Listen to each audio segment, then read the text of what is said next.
Hey, what's up? I'm back. Second channel. No way. It's been like, God knows how long. I've had ideas for this channel. A couple random, I don't know, maybe I'll make an update video about it. Make an update video for the lack of activity of my second channel. Yeah, I'm doing real good on activity lately. Anyway, there's a very particular topic I wanted to talk about today. Because a lot of my thoughts, like I haven't been very active on my main. Like I think I had a 6-month gap between two videos recently.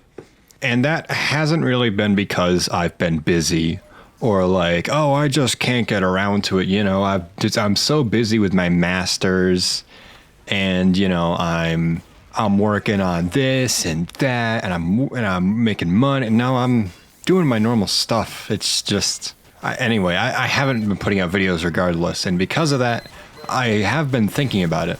I think about it a lot. I think about ideas very often. I very rarely am not doing that.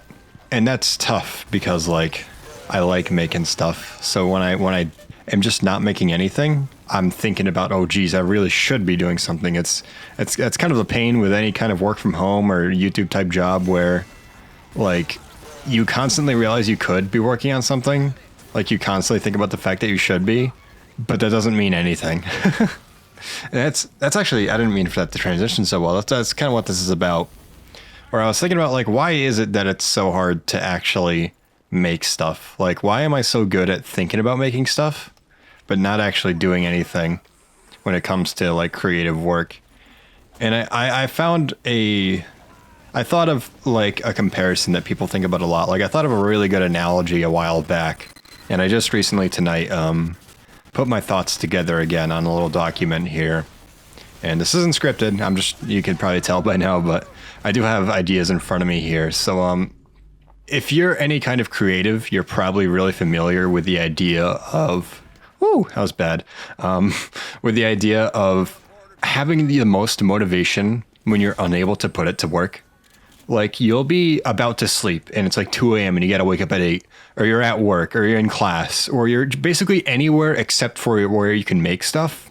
You'll be bursting with motivation to do stuff. Like you'll be up, like staying up again, at like 3 a.m. and you're just like, I wish I could just work on stuff right now. I hate the fact that I have to sleep. I could make so much cool stuff right now. That happens so much to me, and I'm sure if you're any kind of creative, like I said, that's very familiar to you. And I thought of that phenomenon, and I'm like, why is that? And I think I've maybe not reached a conclusion, but I think I found a pretty compelling theory for it. I think what the fallacy that we end up falling to a lot is one that you're probably very familiar with. If you think of like someone who wants to get into shape, they want to work out, you know, they're a bit too fat or they're whatever, they want to work out. And they buy a piece of workout equipment, say a treadmill, and they're like, oh, geez, I'm really out of shape. I really got to make some changes. You know what? I'm going to buy that treadmill. I'm going to do it right now. And they click on, go to Amazon, whatever the hell, and they buy it. Boom. They just took the first step towards fixing themselves. And now they just need to wait for it to appear. They just need to wait for it to ship. They've done everything they can right now. They've taken the biggest step they possibly could to fixing themselves. And until it gets here, they are on that high. They cannot wait for it to get here. And what ends up happening is, once it gets there, they don't use it. They maybe try it once, but they realize, I don't actually want to do this right now. Like it'll start to like everyone knows the imagery of the workout machine with like clothes and shit hanging off of it. Like everyone knows about that. Everyone can see that in their heads. And it's sad. It sucks. It's the perfect kind of imagery for a failed like improvement or whatever. I can't think of the right wording, but you get what I mean. But that's a very common thing to think about. And I was thinking about that alongside my lack of making stuff, and I think that's the same thing. I think what's going on is the same exact fallacy where I buy the equipment, and when it finally gets there, I don't want to use it. So creatives, I'm kind of reading off my my document here. I'm trying not to read it like a script. So give me just one moment to look at this. Okay, yeah, so you're full of ideas. You have so many ideas. I have so many ideas for videos I want to do. Like, coming up with ideas for creative work is absolutely work. It's hard to do, and coming up with the best ideas is pretty tough. But to kind of make it so I'm not talking down on everybody, I'm going to talk specifically about me. Coming up with a video idea is not super hard. It's pretty tough to get a really good one that I'm pretty proud of, one that I think will have something meaningful to say, but I have quite a few of them. I have a backlog at this point.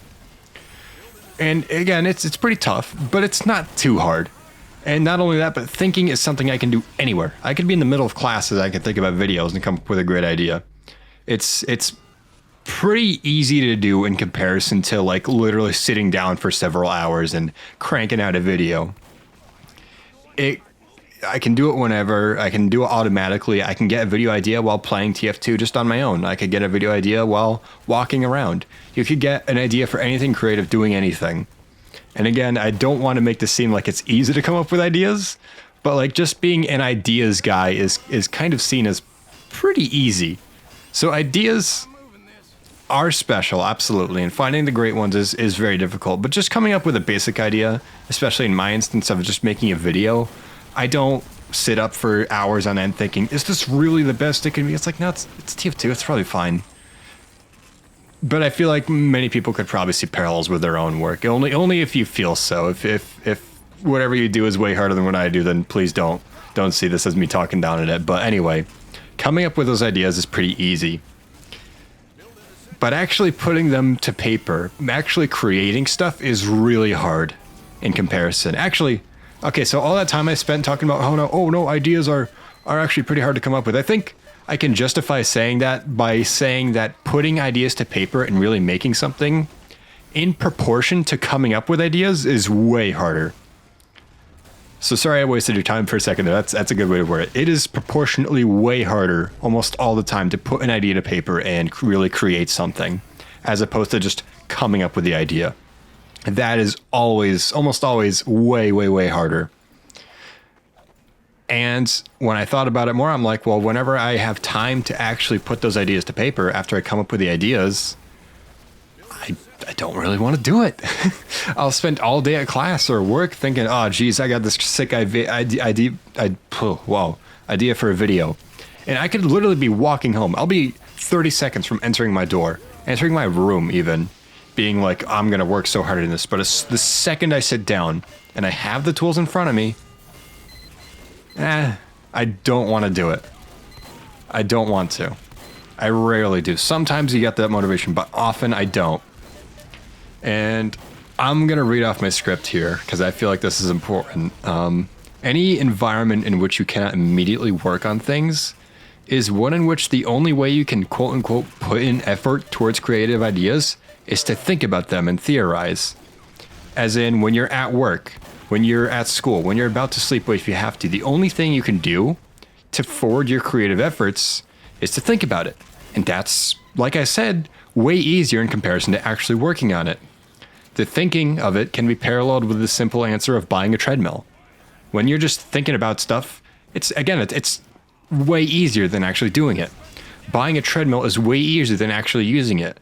Up until it actually arrives at your door, you don't need to use it. You just need to, you get to wallow in that satisfaction of how much work you're definitely going to do once it finally gets here, once you finally get on your computer. But when the treadmill actually arrives, when we're actually able to create, that's so much harder. Actually running on the treadmill is so much harder than just buying it, than just coming up with the idea. When we're actually able to do the work, it's really hard. And maybe for a lot of you, this isn't like as incredible as it was to me, or not even incredible, but just novel. Like that's actually an interesting way to put it. Because something I've been thinking a lot about recently is like, I'll watch or listen to a lot of things on like how to get inspired for creative work or like how to really fast track your motivation. And I find I have two problems with a lot of them, and they aren't even problems with the work. It's just with how I interpret it. One, they often, whenever I hear about people talking about them, they'll often say like, oh, when I'm on my daily schedule of pumping out a video every day, or when I'm halfway through my day of working on videos, I often find it's a bit hard to keep going. And I'm like, keep going? I have nothing. How do I start? How do I get motivated in the first place? So that's a dissonance I have. But also it's like, I lost my train of thought. I forgot what the second thing was.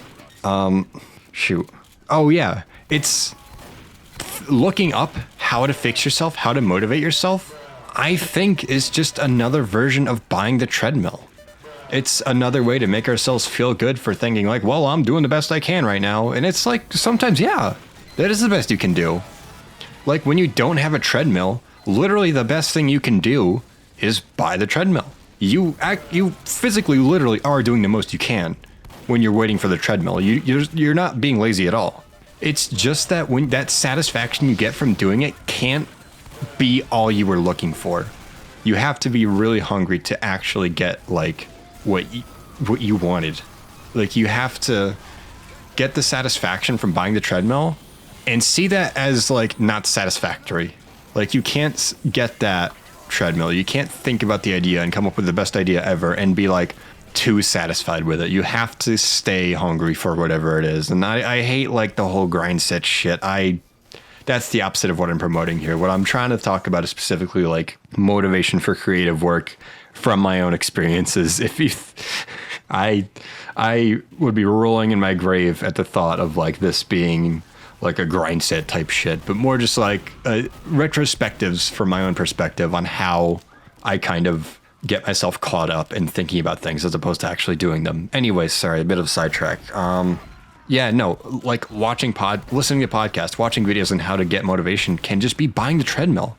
And then I'll finish this podcast about how to get motivated and really kickstart your day. And then I'll fucking turn on YouTube and watch it Let's Play for an hour.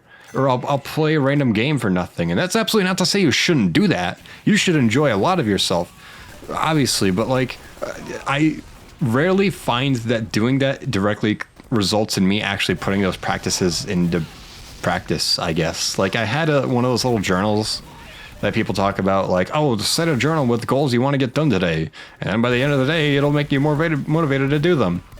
It's like it's the treadmill with the clothes hanging on it.